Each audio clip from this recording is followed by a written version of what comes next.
Sejam todos muito bem-vindos ao podcast Direito Ilustrado. Aqui nós temos o objetivo de desenhar o direito para você, para que fique muito claro, muito didático, para que você consiga absorver todas as informações.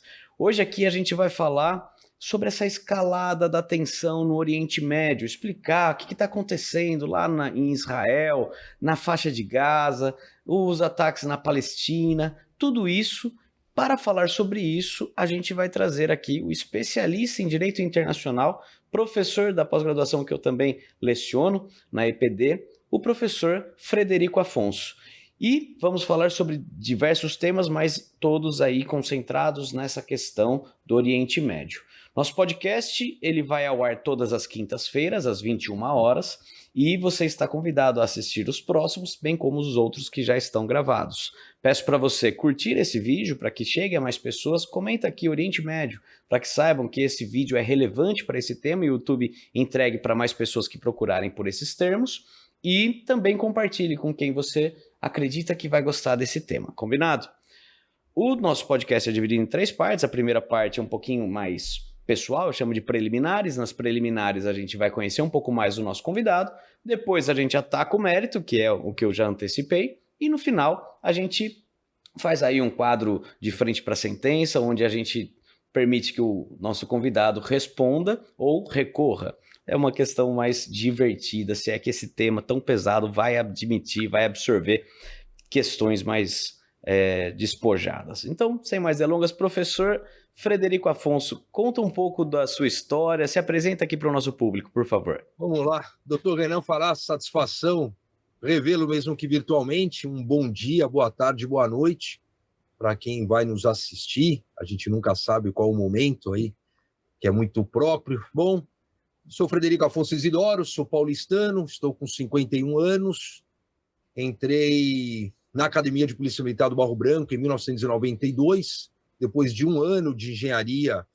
O ano ele é meio básico, mas eu ia fazer engenharia mecânica automobilística na FEI, é uma das faculdades mais tradicionais aí nessa seara de mecânica automobilística. Saio da engenharia, vou para uma área de humanas, não tenho nenhum parentesco na área nem militar, nem policial e nem policial militar. Meu pai é economista, minha mãe é psicóloga, minha irmã é economista, mas são coisas que acontecem. E trilhei por mais de 30 anos uma carreira na Polícia Militar. Hoje estou já na reserva, já há alguns anos, na condição de coronel. Paralelamente a isso, construí uma carreira também acadêmica, uma carreira de professor. Comecei lecionando direito administrativo, fui para direito constitucional, onde estou até hoje, e juntamente com isso, direitos humanos, na verdade, o direito internacional dos direitos humanos, né? Deixar bem claro para o nosso público que quando você fala de direitos humanos, é algo que ficou muito com ideologia para determinado lado, e não é bem isso, né? O direito internacional dos direitos humanos, ele tem essa simbologia ideológica por causa da Guerra Fria, a gente pode até comentar depois sobre isso, mas eu sempre pautei aí pela tecnicidade. E aí é o que me traz, talvez até, nesse bate-papo de hoje, né? Então, depois de 25 anos de sala de aula, um pouco mais de 30 na polícia, portas foram se abrindo também para eu me tornar um escritor jurídico. Eu tenho várias obras publicadas como autor, coordenador, coautor. Basicamente, eu diria que 90% na área de direitos humanos, algumas questões com interface em direitos humanos com segurança pública, são temas que andam, não são versos, são temas que andam abraçados, devem andar abraçados. Uma outra obra de direito administrativo. Estamos lá na Escola Paulista de Direito, na pós-graduação. Eu também coordeno uma pós-graduação de Direito Militar na Faculdade Legale. Sou professor de Direitos Humanos na pós-graduação do Damásio Educacional e sou professor de Direito Constitucional na Universidade Mackenzie para graduação, aí com várias turmas, né? 2º, 5º, 10º semestre. Basicamente é isso, advogo, já tem alguns anos, sou membro permanente da Comissão de Direitos Humanos da OAB do Estado de São Paulo. E aqui estamos, doutor Renan, é uma questão até curiosa do que aqui estamos, né? Mas eu deixo Vossa Senhoria puxar minha língua nesse sentido, porque tem um caso curioso de como a gente chega a virar um comentarista de televisão sobre o assunto, né? Talvez muitos dos senhores já tenham me visto, mas eu com frequência estou comentando assuntos aí de direito internacional dos direitos humanos e segurança pública. Mas é capciosa a história de como eu chego até aqui, viu? Então, eu apresentei você só como uma parte aí de professor, direito internacional, mas na verdade tudo faz parte da sua construção, né? Então, é óbvio que o fato de ser da reserva, coronel da Polícia Militar, faz parte do aprendizado, tudo que você foi vivendo e foi entendendo da sua experiência como um ser. E isso vai influenciar, tanto que você foi a primeira pessoa que eu vi falar um dia a respeito de direitos humanos, mas num viés não tão, já que falamos em ideologia, não tão de esquerda, mas na realidade do que é importante para os direitos humanos, para que eles sejam respeitados, mas sem falar com a bandeira vermelha, né? Numa questão muito mais técnica. E isso foi muito grandioso, aprendi muito. Na verdade, quero até mandar já um abraço para o Ronaldo Roth, juiz, que nos apresentou, na verdade, né, lá na pós-graduação da EPD. Eu lembro que a introdução que ele fez foi incrível. Ele falou: olha, vem um cara, professor novo aqui nosso, você vai gostar de conhecer ele. Ele fala muito bem e pode te ajudar nesses temas aí que envolve cortes internacionais, porque vai ser... Poucos sabem explicar como ele explica. E como hoje a gente está nessa questão, eu vejo todos os dias, hoje eu utilizo muito o YouTube para me informar, para ter informações curtas e direto no ponto, né? Então o YouTube é muito bom para isso. Eu então vejo sempre que tem questões Hezbollah, faixa de Gaza, Hamas, Palestina, bombardeio, 4 milhões de mortos, 1 milhão de pessoas desabrigadas, e isso é diário, parece que está ficando até banal, a gente está engolindo isso com tranquilidade. Mas voltando aqui ainda para preliminar, professor Frederico, por favor, a gente acredita que quando a gente tem uma dica de filme, livro ou série do nosso entrevistado, a gente conhece ele um pouco mais. Eu gostaria que você desse uma dica de livro, filme ou série, não precisa ser tudo, tá? O que você gostaria de indicar para o nosso público, para a gente conhecer um pouco mais do Frederico Afonso, de acordo com a sua dica. Vamos lá. Teve essa mudança recente, né, no Supremo Tribunal Federal sobre a competência do júri. Eu sei que o nosso público não é todo jurista, né? O júri que vai julgar as pessoas por homicídio contra a vida, com aquela intenção de tirar a vida, quando a gente fala que é ser julgado pelos próprios, né? E eu passei para os meus alunos 12 Homens e uma Sentença, e a gente acabou assistindo em sala.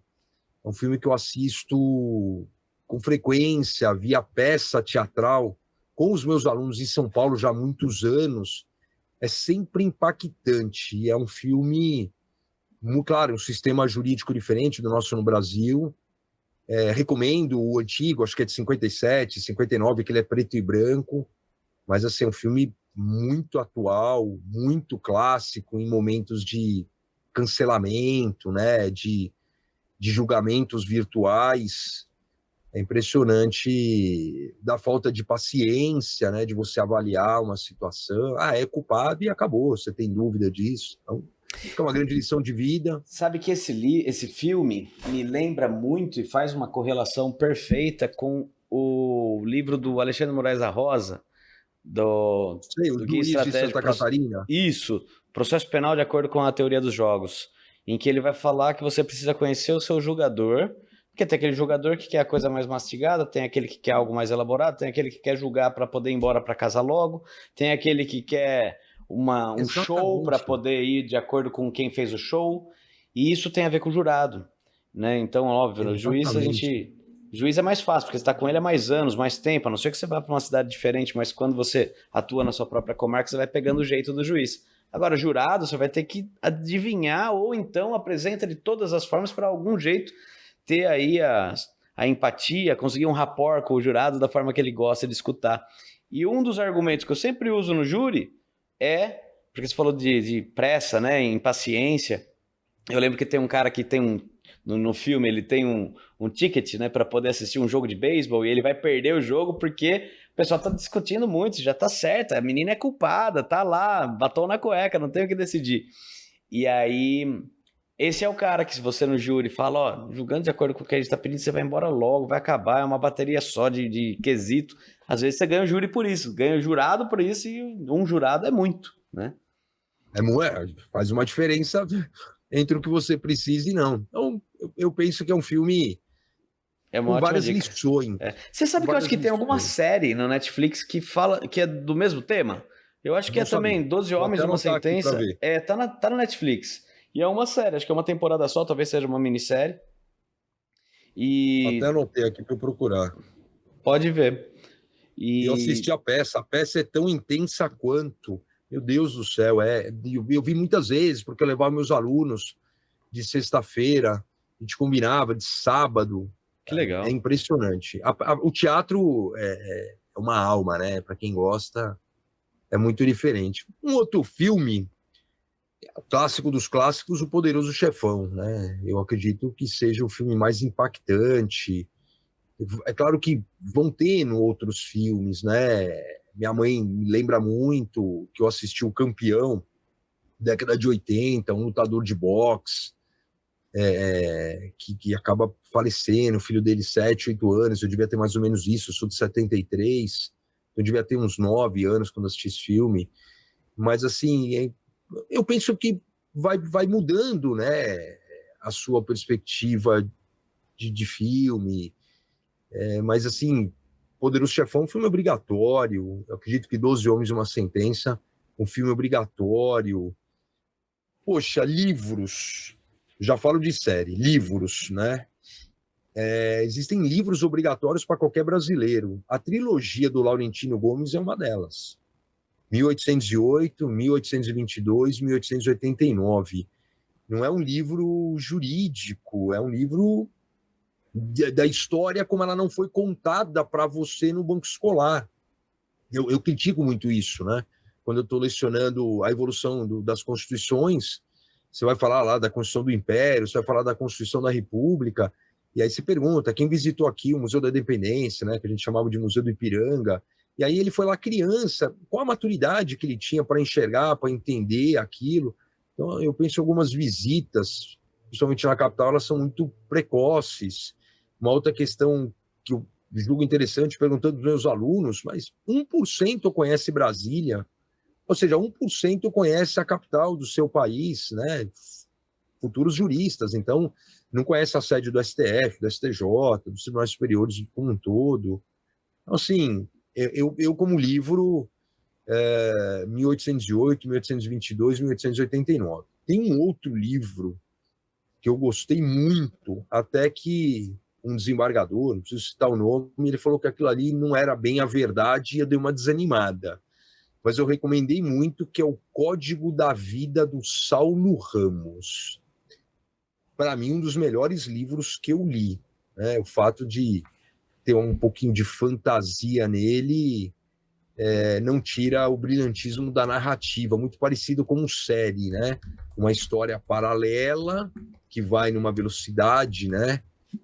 X, e uma história secundária que vai numa velocidade Y. Então, uma narrativa de livro parecido com série. Então assim, gostei bastante, né? Dei muito livro de presente. Mesmo que as pessoas não tenham o hábito de ler, eu dou um livro de presente.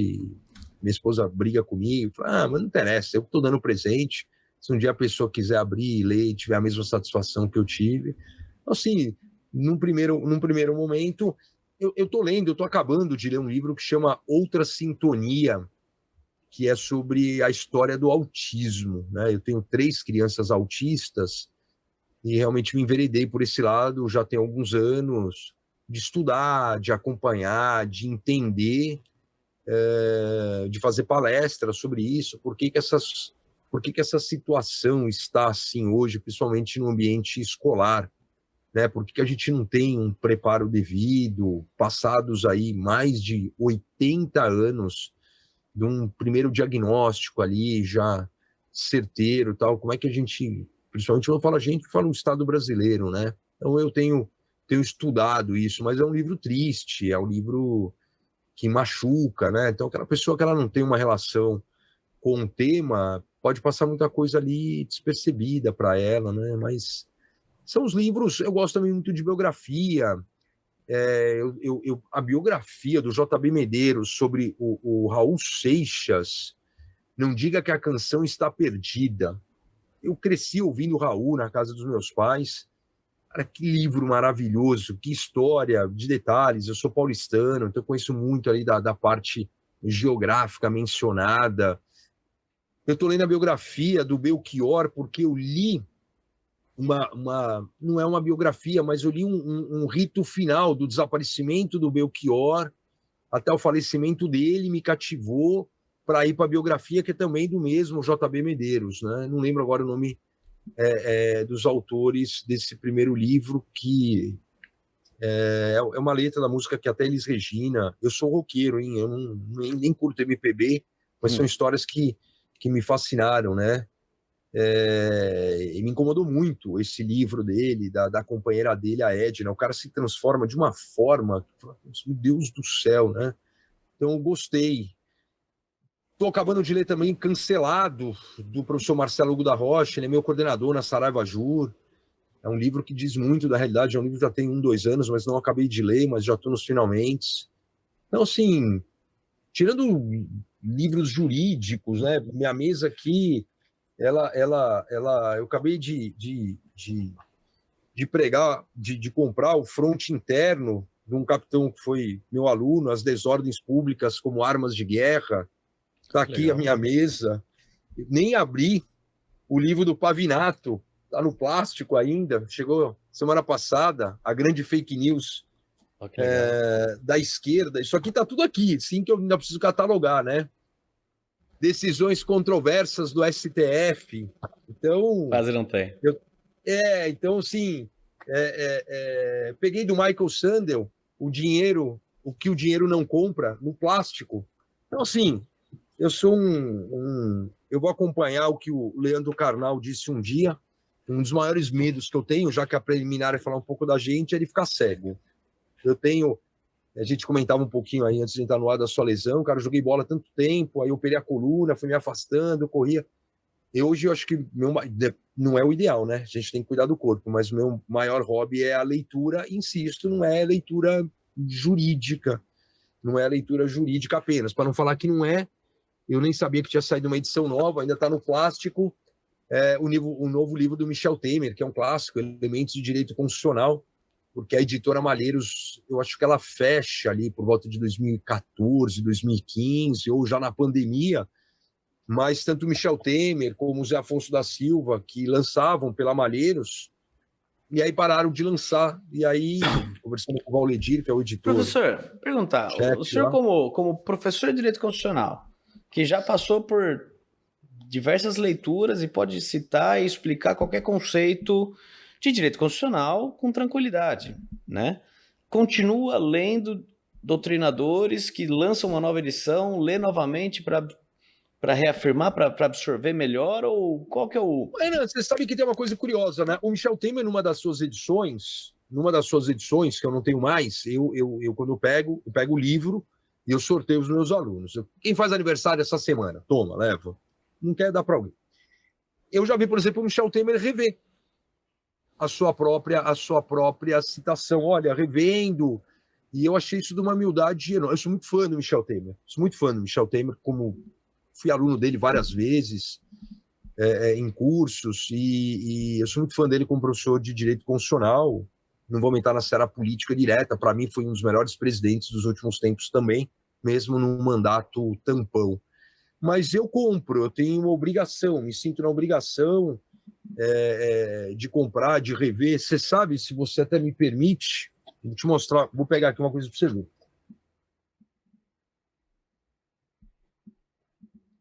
O Zé Afonso da Silva, ele está com 99 anos. E essa é a última obra dele sobre comentário contextual à Constituição. Eu tinha o de 2014, da editora Malheiros, e aí o Spod veio e trouxe. Então está aqui E, lógico, tem um monte de emenda, mas na abertura eu gosto de ler, de rabiscar livro, eu não tenho grifo uma tudo versão, também. eu não tenho a versão e-book, mesmo você tendo a marcação, mas tinha um Kindle da Saraiva que chamava Leve, L-E-V. E eu não tinha o Kindle, eu tinha esse da Saraiva, e eu lembro que Homo Sapiens, do Michael Sandel também, e eu tinha tanta anotação, tanta marcação, e o produto foi desatualizado.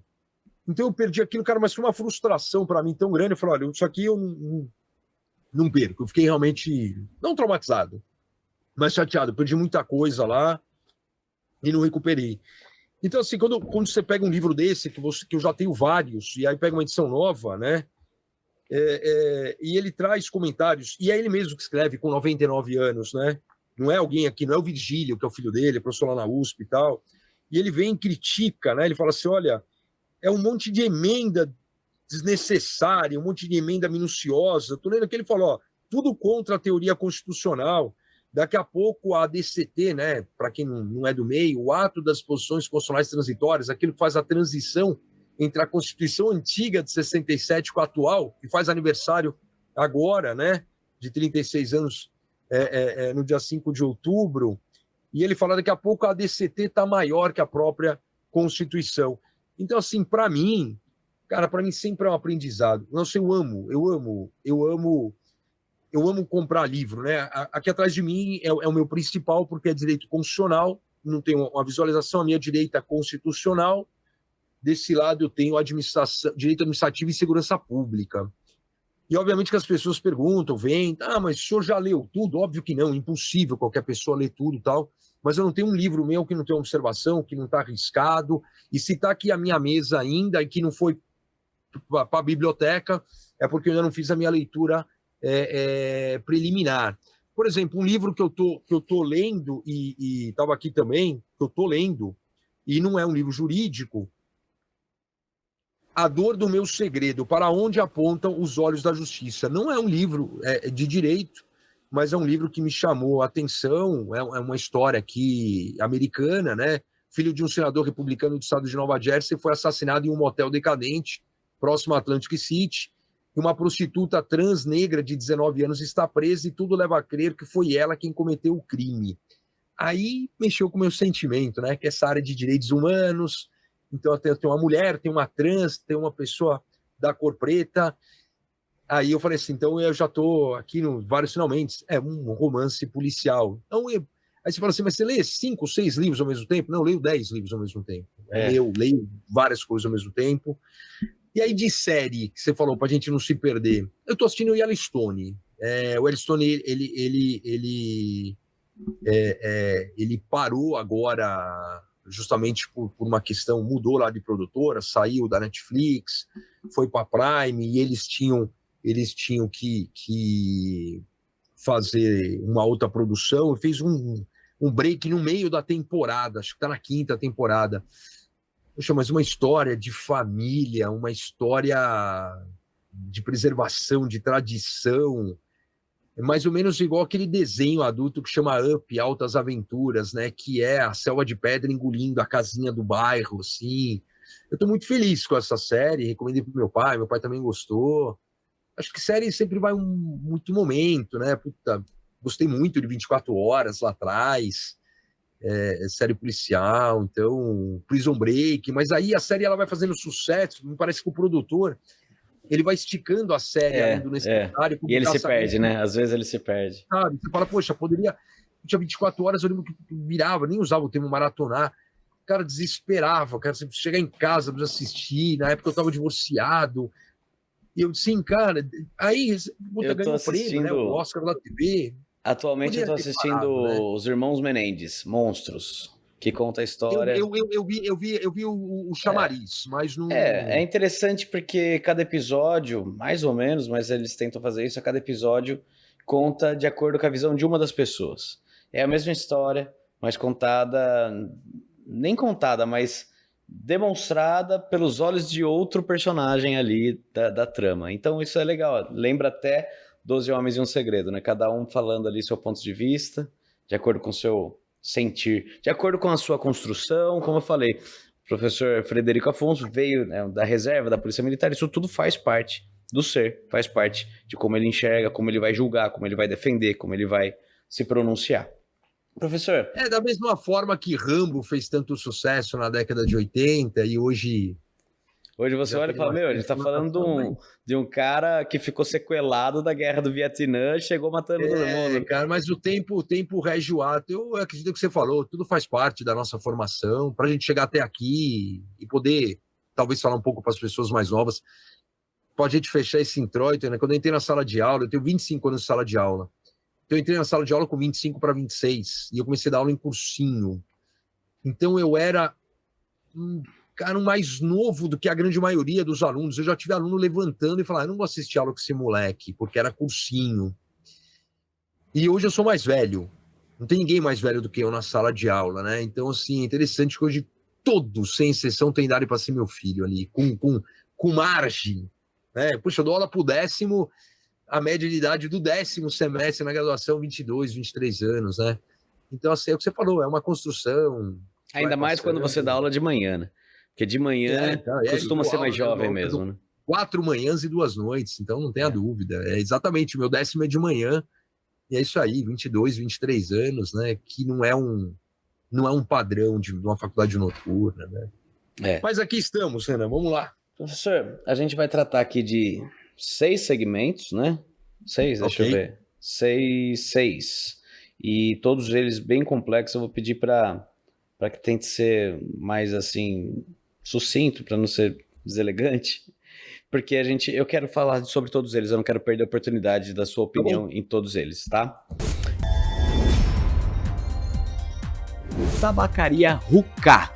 Você que gosta de fumar seu narguilé, que precisa dos acessórios para ele, o carvão, a essência. Você que gosta de um charuto, um bom charuto cubano, ou um nacional, um Dona Flor, um baiano de qualidade, você pode encontrar isso na Tabacaria Hookah, que fica na Avenida Paulista, em Americana.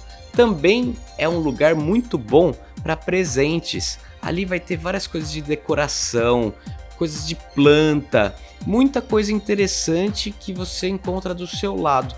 Tão fácil, tão tranquilo, o acesso ali é rápido e você tem esse produto de qualidade diferenciado que vai surpreender aquela pessoa que for presenteada.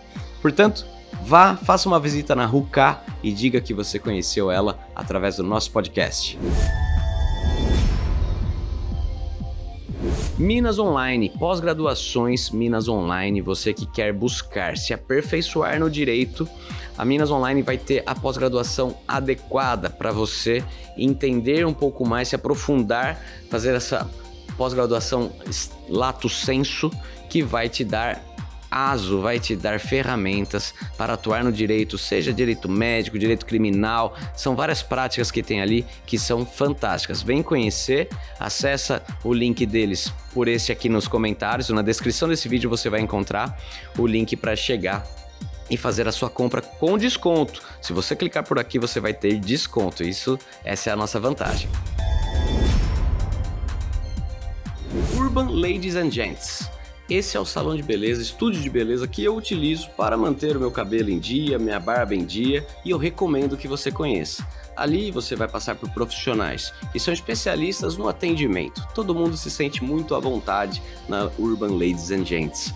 Vai lá, toma um café durante o corte, durante a barba, dependendo do horário você pode tomar uma cervejinha. Ali são pessoas especialistas em te deixar extremamente confortável, desde a massagem no momento da lavagem do cabelo até o momento aí de fazer sua barba. A gente fala que a barba é o spa masculino, é a maquiagem do homem, e você vai se sentir bem, renovado e bonito, com certeza a sua melhor versão. Conheça Urban Ladies and Gents, passa ali com o Rodolfo, com o Atílio ou com as meninas e você, sendo homem ou sendo mulher, com certeza vai gostar do atendimento e do resultado. Conheça Urban Ladies and Gents. Imobiliária Rogano. Você que tem um imóvel, que quer vender, que quer alugar, ou você precisa alugar o imóvel, comprar o imóvel, o Rogano é o cara que vai encontrar o melhor para você. Conversa com ele, manda uma mensagem para o Rogano e vai conhecer as opções que ele tem. Tenho certeza que alguma delas vai te agradar, e se você falar, não gostei dessas, mas eu quero aquela que não está no catálogo dele, vai conseguir chegar a isso para você, pode ter certeza. O Rogano é o cara. Segue ele. Então, o primeiro deles é a respeito justamente da escalada da tensão no Oriente Médio. Como que você avalia essa atual escalada e quais seriam os fatores que determinaram esse aumento? Olha, eu ouso dizer que eu não vejo, por incrível que pareça, uma escalada e um aumento. Você fala, não, mas você estava onde? Em Marte? Cara, é algo que vem da história deles, né? É interessante como a gente faz essa diferença em quem estuda a RI, que é o tema do momento, das relações internacionais, e eu que estudo direito internacional, né? Da primeira vez que eu entrei num programa, justamente para comentar o ataque terrorista do Hamas Aquele do sequestro, né? Que teve a recente. Israel, os sequestros. E eu confesso a você, eu lembro que tinha um cara do meu lado, um professor, o cara, olha, não, porque eu fiz aqui a minha tese de doutorado aqui na Cisjordânia. Eu não tenho vergonha de falar. Eu pensei assim, meu Deus, alguém me traz um mapa, me traga um mapa. Onde fica isso? O que é essa faixa de Gaza? Onde que é? Né? Então, sempre acompanhando essas questões da ONU, mas não essa questão geográfica e tal. E aí, né, imersão, e vamos entender que a coisa ela vem lá. Por exemplo, a gente falar recente, pós-Segunda Guerra, já com essa ideia de dois territórios, Israel isolado ali por todo o mundo, né? Então, é o único polo democrático ali no Oriente Médio. Então, um país pequeno, mas com uma força absurda. Então, assim, o que realmente acontece, né? Obviamente que 7 de outubro é uma data simbólica, né? Na história agora, fará um ano, o 7 de outubro, e Israel não tem apenas uma mística, mas Israel tem, de fato, uma tecnologia em termos de arsenal bélico, um poderio nuclear não declarado, aumenta a mística, né? E houve, por óbvio, uma falha, não no domo de ferro, né? Mas houve uma falha da inteligência, que realmente não teve como se antecipar o que é inteligência, né? Porque você fala, o cara é inteligente, tal, para quem não mexe com isso. A ideia da inteligência é você realmente estar um passo à frente em termos de informação, né? Você tem inteligência e a contra-inteligência. Fontes, informes, informações, contra-inteligência, agentes de campo. Então, assim, tem poder também quem tem míssil, quem tem uma bomba nuclear, para quem tem foguete direcionável, mas tem mais poder quem tem a informação. Claro que só ter a informação não ajuda também, mas Israel sempre teve essa mística da inteligência, e ali falhou. E ali, quando falhou, eu tenho uma abertura de problema político, que o primeiro-ministro Benjamin Netanyahu já estava suportando, né, querendo fagocitar ali, tomar boa parte da competência do Poder Judiciário. Ele já estava longe de ser uma unanimidade, e passado quase um ano, eu tenho a plena convicção que o Benjamin ele está mais forte hoje do que antes da invasão do grupo terrorista Hamas. Olha que coisa insana, né? Então, assim, é estranho como é que a história ela vai se reescrevendo. Naquele momento, eu dei entrevista há um ano, quase que ao vivo, com o que estava acontecendo, ao vivo, um dia depois, você num estúdio, programa de 3 horas, e eu falei, olha, a prioridade é o resgate dos reféns. E você falou, no bate-papo, eu acabei anotando aqui, mania de não perder, quando você falou quase banal. Você vê que pouco se fala hoje da guerra da Ucrânia, ou da guerra da Rússia na Ucrânia, né? Você tem um ponto, outro, tal. Nem notícia vira mais, né? Que foi esfriando, só que não esfriou a guerra. Virou matéria antiga, mas não quer dizer que... Exatamente, não esfriou. Então, 2 anos. Então, vamos falar alguma coisa a cada meio ano? Ora, então, 2 anos e meio. E a gente está está indo para um ano, né? Com vários desdobramentos, né? Então, assim, se faltou realmente uma aferição melhor da inteligência de Israel do que antecede ao 7 de outubro, ela se mostrou muito competente nesse último ano. Então, assim, a escalada mostra essa força de Israel, né? E o que traz consigo, e se você tem os autores, como a gente pode falar aqui no meio do direito, no meio do processo, você tem muito país referenciado, igual a gente usa no processo testemunha referenciada, né? Você já colocou o nome, já traz para cá, já trouxe outro, então você tem Irã, Líbano, Egito, E Estados Unidos do lado de Israel, Rússia, né? Então você vai entrando assim, toda a Europa. Aqui, e é isso que eu ia perguntar. Aí, em razão dessas coligações, existe um risco real de guerra que envolva não só esses países ali do Oriente Médio, mas outros? Então, você sabe que anteontem, a gente estava ao vivo lá na Jovem Pan e um professor de RI, eu fiz uma pergunta para ele, eu estava de comentarista, eu perguntei para ele, falei, professor, cara especializado em Oriente Médio, né? Então o cara é mais restrito. Eu falei, olha, nós vamos ter uma incursão terrestre do exército israelense no Líbano. Isso já está acontecendo, nós vamos ter. E a gente tem informações também dos especialistas que o Hezbollah teria frente para fazer uma defensiva a contento, para realmente fazer um estrago nessa ofensiva terrestre do exército israelense no Líbano, né? E eu perguntei para ele assim, eu falei, olha, em que pese o Joe Biden falou, né, que não sabia da operação, mas concordava, tal. Eu falei, e o envio de tropa? Porque a gente está, vamos falar, semanas das eleições americanas, né? Então, assim, tudo torna-se muito político. Ele falou assim, vou usar as palavras dele, né? É um especialista de fato. Ele falou assim: não acredito no envio de tropas. Você pode dar um suporte de logística, mas igual é um termo que a gente usa muito no meio militar, né? Botas no chão, botas no solo, bota na lama.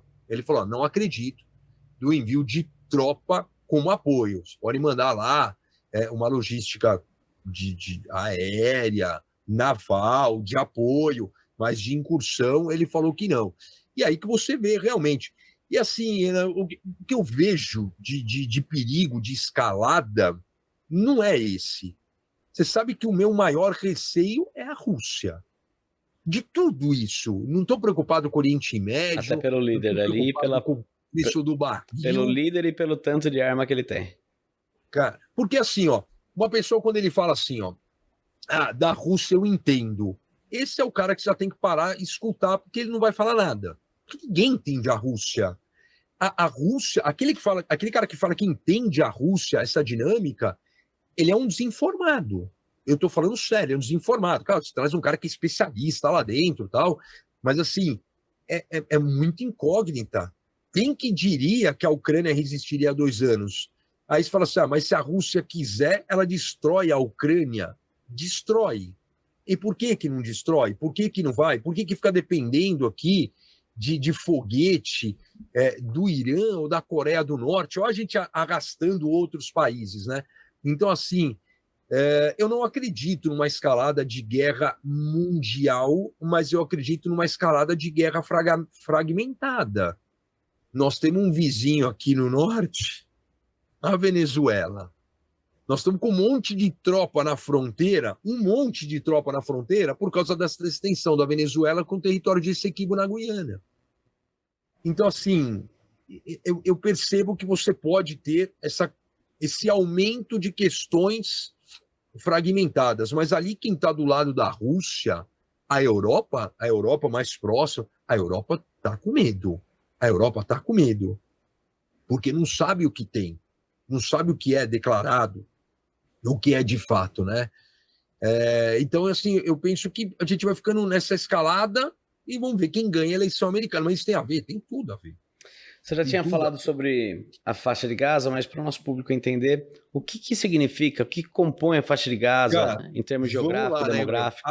A faixa de Gaza ela é uma faixa de terra, vou chamar assim de pequena, mas absurdamente povoada, né? Absurdamente. Então, a faixa de Gaza ela faz fronteira com o norte e com o leste de Israel e com o sul de Egito, né? Então, fala assim, mais ou menos 41 quilômetros de comprimento, com 6 a 12 de largura. Para você entender nos números aí, dá mais ou menos 370 quilômetros quadrados. a pessoa fala assim, poxa, mas não é pouco. Mas abriga, ou abrigava, 2 milhões de habitantes.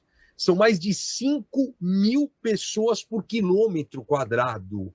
É uma das áreas mais povoadas, densamente povoadas do mundo, né? E aí a gente fala a faixa de Gaza, porque a cidade de Gaza é a principal área urbana e a região inclui outras cidades menores, devem ter os nomes próprios, né? Inclui campo de refugiados, né? Então, assim, é uma área pequena, mas, então, densidade populacional, conflitos, insegurança total generalizado ali, bloqueio econômico e social, por óbvio, escassez de recursos, aí minha área de direito humanitário, crise humanitária, desafio ambiental. Poxa, é uma população extremamente jovem, né? Fala que cerca de 40% da população é composta por jovens menores de 15 anos. Nossa. Então, assim, uma taxa de alfabetização alta, então, falta de perspectiva, falta de emprego, impacto psicológico. Ou seja, cara, qual que é o futuro para as futuras gerações ali? Não vejo, né? Então, esse é o complexo de E uma quando forma... existem esses ataques, né, Israel, Líbano, acaba por sempre atingir essa região também. Então, não tem como não atingir. Eu falei também, desculpa de ficar fazendo essas referências a mim mesmo em alguns programas, porque eu lembro que um professor olhou para minha cara, que eu falei assim, olha, existe sempre os efeitos colaterais, não é videogame. Deixa eu mirar certinho, pau. Não, vão morrer muitos civis.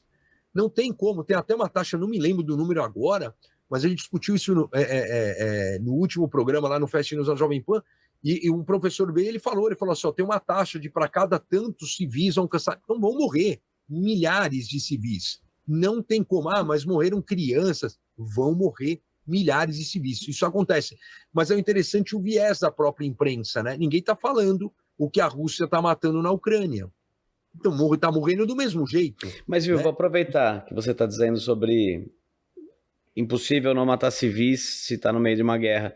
Mas a gente sabe que no direito internacional, por vezes, vai punir aqueles que mataram civis. Então, a minha pergunta é, com o último bombardeio de Israel contra a Palestina, teve a morte de 40 mil pessoas. Dentre esses, obviamente, foram 10 governantes do Hezbollah, mas centenas de milhares de pessoas civis no meio. Como funciona? É possível ter uma responsabilidade criminal, responsabilidade de alguma forma por um órgão, né, ONU, algum AIA, que tribunal que vai julgar e quando vai julgar e se é que um dia vai julgar?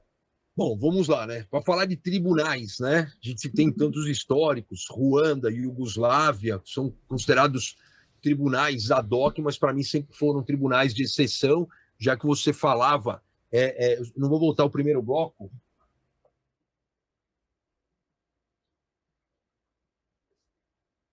Esse aqui é um dos mais clássicos, né? Se você tem DVD, é que eu passo para os meus alunos. Tribunal de Nuremberg. Sim. Né? Em preto e branco, com as partes em alemão. Então, assim, hoje, o Tribunal Penal Internacional... Para quem não sabe, o Tribunal de Nuremberg foi quando julgou os nazistas, né? No final da Segunda Guerra Mundial.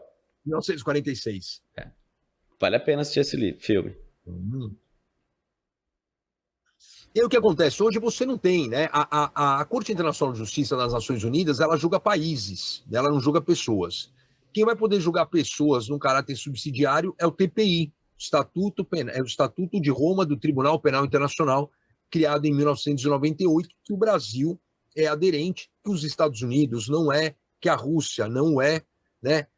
Segundo, eu escrevi um capítulo de um livro sobre isso, segundo o presidente Lula, os magrinhos são... Não é verdade, a França é aderente, acho que o Reino Unido também é, mas muitos países nucleares que têm um arsenal nuclear realmente não é aderente. Na prática, não vejo como julgar, né? Eu acredito que eu trouxe aqui o filme do Tribunal de Nuremberg justamente pela magia que teve, em que é um tribunal de exceção, não podemos negar, foi um tribunal criado pós-fato, mas que conseguiu responsabilizar ali de alguma maneira o que aconteceu. Agora, hoje, não vai, né? Você não consegue realmente levar o operador.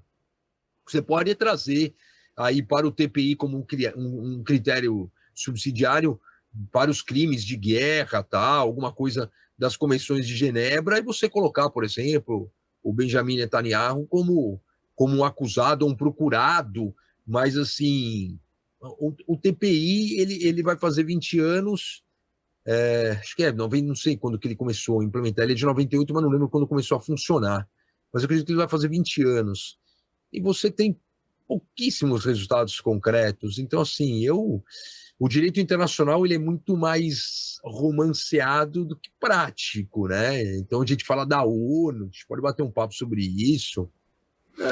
Falando A sobre ONU isso. caminha para sua extinção. Ponto. É, Ponto. Para mim, a ONU acho não que você fará sem falou, nada. da último podcast que a gente participou junto, você explicou bastante sobre a ONU e talvez a falácia, né? O seu destino enfadado ao insucesso. Professor, existe alguma possibilidade ainda sobre essa questão de tribunais internacionais, de órgão internacional, consiga intervir e promover um cessar-fogo na faixa de Gaza? Ou isso é sonho? Eu acho não, achismo é falta de técnica. Eu penso que é sonho porque o Conselho de Segurança ele é dividido desde a sua criação, né? O Conselho de Segurança ele tem o seu embrionário em 43, a ONU começa a funcionar só em 45, então você começa ali com os Estados Unidos, o Reino Unido e a então União Soviética, então você já tinha uma cisão. A União Soviética começa a destacar nas reuniões de bastidores, então eu trago a China, que é para complicar ainda mais, e aí não tentaram um desequilíbrio, porque o Reino Unido se destacava lá em janeiro de 45, busca-se a França para começar os trabalhos ali em março de 45, se eu não me engano. Abril, maio, junho, acredito que são 3 meses aí da Conferência de São Francisco. E até hoje há essa divisão, né? Então não dá. Então, direito de veto é uma coisa que vai acabar com a ONU. Essa questão minoritária dos membros permanentes, de 5 membros apenas, vai acabar com a ONU. Então a ONU ela não tem mais uma legitimidade hoje de representatividade, de intervenção. Ela não consegue, ela não tem, não dá para ela. Essa é a grande verdade. Então não acredito na ONU. Essa nova ordem global, sul global, não acredito, lamento. Acredito na China realmente manipulando boa parte do tabuleiro, mas eu não acredito. Você não tem hoje uma liderança, né? Alguém que pode falar, olha, alguém que pode fazer uma intervenção. Não tem. Então, por isso eu não acredito. Talvez a ONU Não hoje acredito. tenha uma atuação mais como a parte humanitária, de salvamento, E de deveria ser muito auxílio. mais pela Cruz Vermelha, né? Porque não da parte realmente. Você tem os escritórios de monitoramento, né? Dos conselhos que ficam tal. Mas, assim, o Antônio Guterres, no segundo mandato, como secretário-geral, um cara igual, tem uma expressão, Kofi Annan teve uma expressão, não estou falando que ele é ruim, mas não é um cara que impõe uma liderança, né? Então, assim, eu não estou pessimista, não enxergo. O Irã pediu uma reunião urgente com o Conselho de Segurança. Quase que eu falo assim, tá, e para quê? Não vejo, não tem. Pra Não chorar. consigo ver. Não consigo ver. Olha, por incrível que pareça que talvez o novo ou a nova presidente dos Estados Unidos possa emergir aí uma liderança de alguma forma, em algum sentido, para acalmarem os ânimos no Oriente Médio. Agora, a Rússia e a Ucrânia ainda não sei o que vai acontecer. Mas em termos de organismo, de vocação universal, como a gente fala, não enxergo hoje. Tá faltando. Aproveitando a sua experiência de reservista e de coronel da reserva, o que significa esse evento das 10 mortes de governantes do Hezbollah? Qual que é o impacto disso nessa dinâmica do conflito? Eu vejo assim, quando você mata o Hassan, ele estava como secretário-geral, acho que desde 92, ele não era uma autoridade pública, mas ele era um articulista político, midiático, até místico, né? Lá com o seu turbante preto, na cor preta, e é um cara muito ouvido, com uma representatividade política também muito forte. Mais do que você destruir a cúpula do Hezbollah, a morte dele tem um simbolismo em apartado. O que você precisa enxergar sob o ponto de vista do militarismo bélico? Quem substitui quem? Quem tem a liderança do quê? Então, eu falei alguns dias, que pós aquele evento, os 3, 4, 5 dias pós seriam essenciais. Israel iria para cima para buscar um exaurimento, não acaba o Hezbollah. Não acaba, porque você cria uma resistência, você tem uma convicção realmente muito forte de quem ali está. Mas a questão é, Israel vai para exterminar e acabar, ou o Hezbollah vai ter alguma força para se reagrupar e fazer um ataque, fazer uma frente. Quando você fala numa inserção terrestre, você está indo buscar para acabar. Você está indo buscar justamente determinados pontos que são mais fáceis, pelo que pareça, ali por uma incursão terrestre. Então, não vai falar, acabou, né? Acabou, igual o Hamas, exterminou tal. Mas vai demorar um bom tempo, e aí você precisa ver qual é a maturidade desses novos líderes, né? Em termos de organização, logística, captação de verba, né? Então, o Irã, o Líbano, quanto que vai investir, é uma grande incógnita. Fazer aqui realmente uma projeção, olha, vai acontecer isso, penso que é leviano. Eu acredito que Israel vai para cima, como a gente fala em incêndio, nunca trabalhei no Corpo de Bombeiros, mas é igual incêndio, em que pese já ter pegado fogo no prédio todo, né? Ainda tem aquela chama, então já apagou tudo, ainda vai para resfriar. Eu acredito que Israel vai fazer isso, né? Já tacou fogo em tudo e vai para resfriar, ou seja, vai tentar enfraquecer ainda mais o Hezbollah. Essa é a visão, tenho acompanhado isso intensamente no último ano, que eu acredito que vai acontecer. Quanto a gente tem a vantagem de estar olhando de fora, né? Então, quando você está no problema, você não enxerga, você tem que estar fora da ilha para enxergar a ilha. E vendo que ano passado o Likud, né, que é o presidente lá de Israel, falou bastante do ministro, mas o Likud está em campanha política e ele, ano passado, tinha uma aceitação, uma aprovação muito menor e agora está muito maior. Será que essa velocidade, essa ferocidade toda, vem também com esse cunho político para ganhar a população, ganhar voto? Olha, sem dúvida, né? O Likud, historicamente, ele foca em questões de segurança, né? Ele apresenta-se aí como o partido mais capacitado para proteger Israel contra, sempre, né, as ameaças externas, especialmente vindo, então, de outros grupos, como o Hamas, o Hezbollah, né? Além de estados hostis, o Irã, então, por exemplo, né? E a narrativa é que o Likud é o melhor que pode garantir a segurança aí do país e atrai grande parte do eleitorado israelense, especialmente em tempos aí de tensão ou conflito, e o Netanyahu, ele de longa data, ele é um carismático no partido, é uma figura central no Likud, né? Habilidade de construir coalizões. Então, eu acredito que, por incrível que pareça, né? Olha, eu mostro no sorriso é porque a história ela é muito dinâmica. Quem diria que ele está mais forte agora do que estava no dia 6 de outubro, data do que antecede aí os ataques, né? Então, assim... Mas é isso, né? É que o medo é uma ferramenta utilizada, né? Sempre foi. Não tenho a dúvida, não tenho a dúvida, né? O Bush, por exemplo, o George Bush utilizou, enfim, isso faz parte. É como fortaleceu, né? Depois do ataque 11 de setembro, fortalece o governo daquele momento, né? Contraditoriamente, mas sim. Falando sobre o governo... que é interessante, não te cortando, uma questão do Likud interessante é o uso das mídias sociais também, né? Para mobilizar participantes, para desacreditar opositores, né? Para manter uma presença constante aí no debate público. Então, a comunicação direta aí com os deputados, né? Sem passar pelos filtros, né, tradicionais de imprensa, acaba fortalecendo a narrativa do partido, acaba fortalecendo a liderança do partido, né? Eles têm uma base eleitoral forte. Mas não faz muito tempo que a gente tinha um presidente que fazia live, 1 hora de live todos os dias no Instagram dele. Isso, e aí no Jornal Nacional tinha que pegar o que ele falou lá na live, recortar, gravar a tela e colocar no Jornal Nacional. Exatamente, pode falar o que for, mas deu uma aula para muita coisa da imprensa, né? Pior que e ele cortava os filtros. Não que isso sempre fosse bom também, porque um filtro ali de vez em quando caía bem.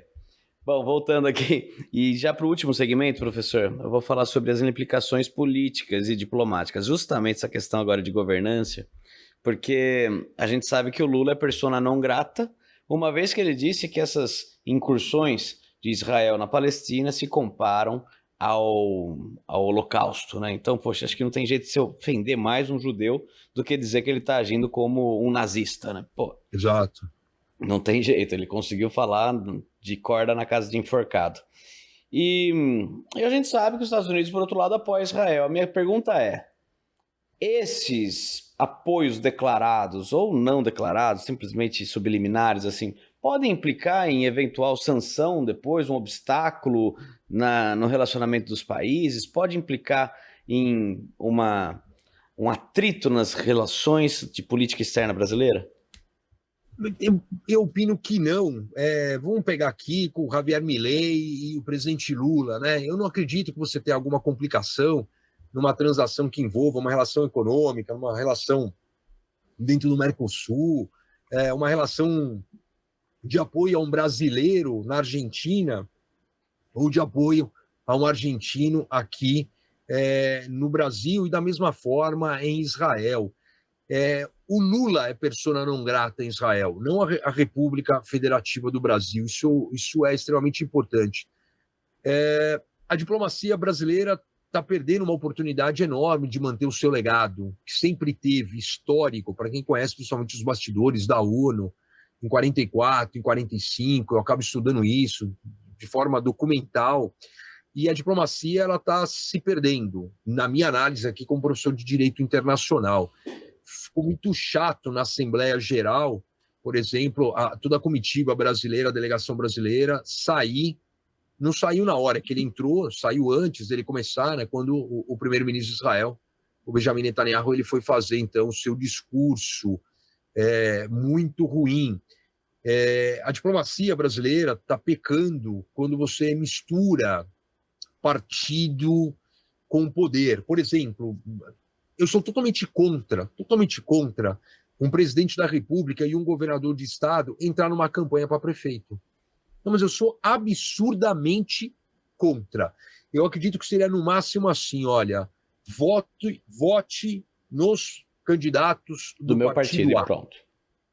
Ponto, no máximo, né? Olha, eu sou governador, sou do partido tal, vote nos candidatos do partido do meu, ponto. Agora, você entrar nessa linha dura de você vir, de você mudar a agenda, mas assim, para mim é uma afronta ao princípio da impessoalidade, da moralidade pública, mas absurdo, mas para mim absurdo. E é o que está acontecendo hoje, de uma confusão entre partido e representatividade política, porque o presidente, e aí dá nomes, o presidente Lula, ele é presidente, ou ele está presidente da República Federativa do Brasil, que é filiado a um partido, né? Se você tivesse uma seriedade no país, assim que o presidente assumisse, ele deveria se desfiliar do partido. Da mesma forma que te obriga a filiar-se a um partido, ele assumiu a presidência, ele deveria se desfiliar, ele deveria ter reunião de todos os partidos, ele teria que se desfiliar. Então, o que eu vejo, essa afronta, ela realmente é muito mais pessoal, e a fala do presidente Lula, eu falo isso para os meus alunos, eu tenho a impressão que, como a imprensa acaba chamando até para identificar, né, o Lula 3, em alusão ao terceiro mandato, eu tenho muita impressão que o Lula 3 estava igual o Silvio Santos no final, enquanto ele ainda estava trabalhando, né? Mais ou menos assim, cara, hoje eu vou falar o que eu quiser, eu vou gravar o programa pelado, eu não tô nem aí, eu vou chamar a gorda de gorda, eu vou chamar... Tá nem aí, né? Então a gente ria, 90 e poucos anos, né? Até onde ele conseguiu chegar, e às vezes eu vejo o presidente Lula realmente, porque ele é um cara que tem uma habilidade política, mas eu gosto muito da frase, Renan, que o tempo rege o ato, né? E o Lula se perdeu nessa frase, porque realmente ele pegou o dinamismo dele, que foi alto, a popularidade dele foi absurda. Ele só não fez um terceiro mandato sequencial, porque ele mandou, a gente tem uma Suprema Corte que manda recado de lá e manda de cá, né? Igual aviãozinho, né? Correio elegante, para quem é mais velho igual a mim, na festa junina ou julina, né? Ele sondou, para quem não lembra um pouco da história, de alterar a Constituição e verificar se o povo não queria para um terceiro mandato. E aí, como os nossos ministros gostam de uma luz, eu estou aqui iluminado, gostam, de um microfone, o ministro trouxe de volta e falou assim, olha, não, se isso acontecesse, seria uma emenda contra o pacto federativo, né, contra o espírito republicano, e uma emenda dessa certamente seria declarada inconstitucional, ou seja, já deu de volta do tipo, ó, não vem, né? E eu acredito que ele vive... Mesmo assim, ele colocou a Dilma por mais 2 mandatos, foi tempo pra caramba, né? Exatamente foi 16 isso, né? anos seguidos O termo de não é PT. meu, não é uma ofensa aqui, o termo não é meu, o termo é da imprensa, né? Ele fez o poste, como fez o Fernando Haddad quando estava preso, né?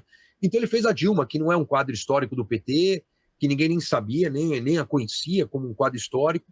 Então, assim, hoje ele falta, né? Realmente, eu percebo que o Lula 3 está dentro do período de Lula 1 e Lula 2, que talvez daria certo lá atrás, de alguma forma, e hoje realmente não está dando certo, está ficando ruim. O Brasil tem, ou tinha uma expressão muito forte nessa área ambiental. A Marina Silva ela é muito querida como pessoa no âmbito internacional ambiental, mas também o Brasil sem uma solução de gestão como está, com centenas de queimadas, com a própria Amazônia, tudo, isso aí, desculpa, com o perdão do trocadilho, vai chamuscando a popularidade. Então, essa diplomacia ela está se tornando muito pessoal, o que é ruim, né? O que é ruim, ela tem que se tornar impessoal. Mas eu aponto um dedo aqui, eu falo que o assessor para assuntos internacionais, o Celso Amorim, está destruindo um pouco a diplomacia, porque de fato ele é o chanceler. Ele é o chanceler, ele é o cara que dita as regras. E ele ainda está numa política muito de Guerra Fria, muito lá atrás, né? Então não conseguiu sair da bolha. Vamos ver o quanto vai sair caro para nós. Eu acho que a gente fica à mercê desses devaneios dos nossos líderes, porque me lembro também do anterior que falava da mulher feia do presidente da França, lembra disso? Lógico. Então é cada uma que você fala, não acredito. Agora é essa, né? Agora mais essa. Então trabalha para os nossos diplomatas que ganham bem e precisam trabalhar. Eu aponto que realmente os dois presidentes, o atual e o anterior, se eles tivessem ficado com 50% da boca fechada, nós teríamos 50% menos problemas. Mas deixa os diplomatas aí trabalharem um pouquinho. Professor, eu vou ter que... Bom, vou concluir antes, só para não passar batido, eu vou para o nosso quadro de frente para a sentença, em que você responde com poucas palavras ou você simplesmente recorre. Minha pergunta é a seguinte, meu nome é Renan Fará, sou descendente sírio-libanês, então eu posso falar propriedade. Com esses conflitos e essas tensões, é a chance de aumentar com mais brimo aqui na nossa região e judeus? Certeza. Êxodo. Certeza, com certeza. Com certeza.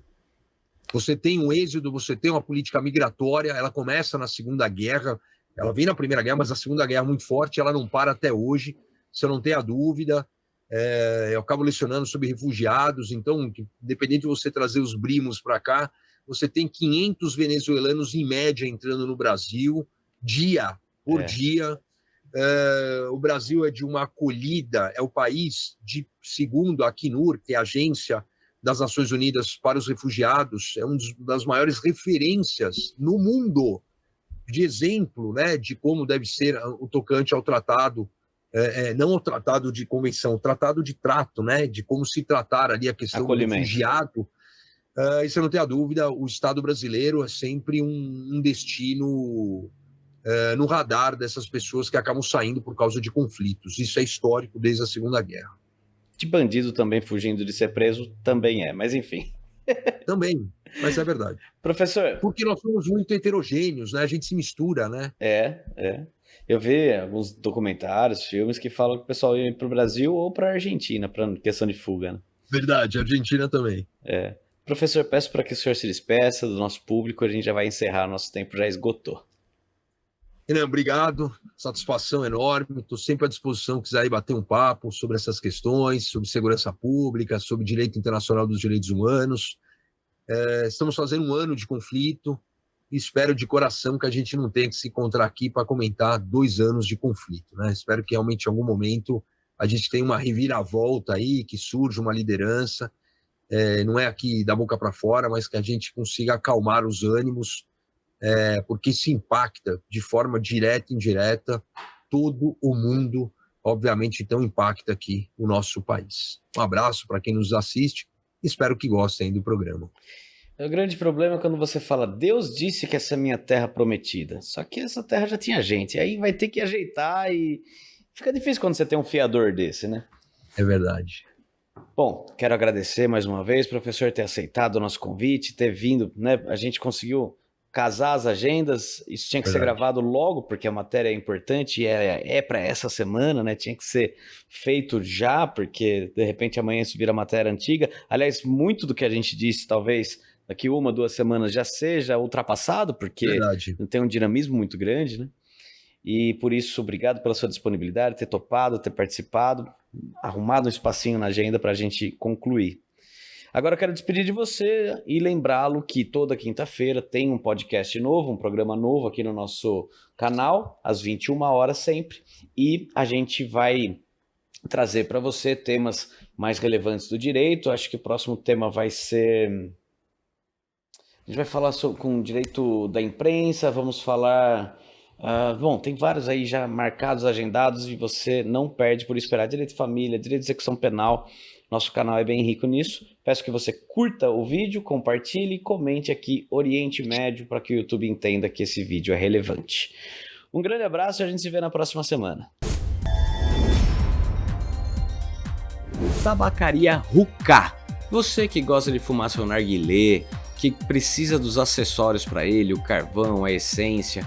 Você que gosta de um charuto, um bom charuto cubano, ou um nacional, um Dona Flor, um baiano de qualidade, você pode encontrar isso na Tabacaria Huká, que fica na Avenida Paulista, em Americana. Também é um lugar muito bom para presentes. Ali vai ter várias coisas de decoração, coisas de planta, muita coisa interessante que você encontra do seu lado. Tão fácil, tão tranquilo, o acesso ali é rápido e você tem esse produto de qualidade diferenciado que vai surpreender aquela pessoa que for presenteada. Portanto, vá, faça uma visita na Huká e diga que você conheceu ela através do nosso podcast.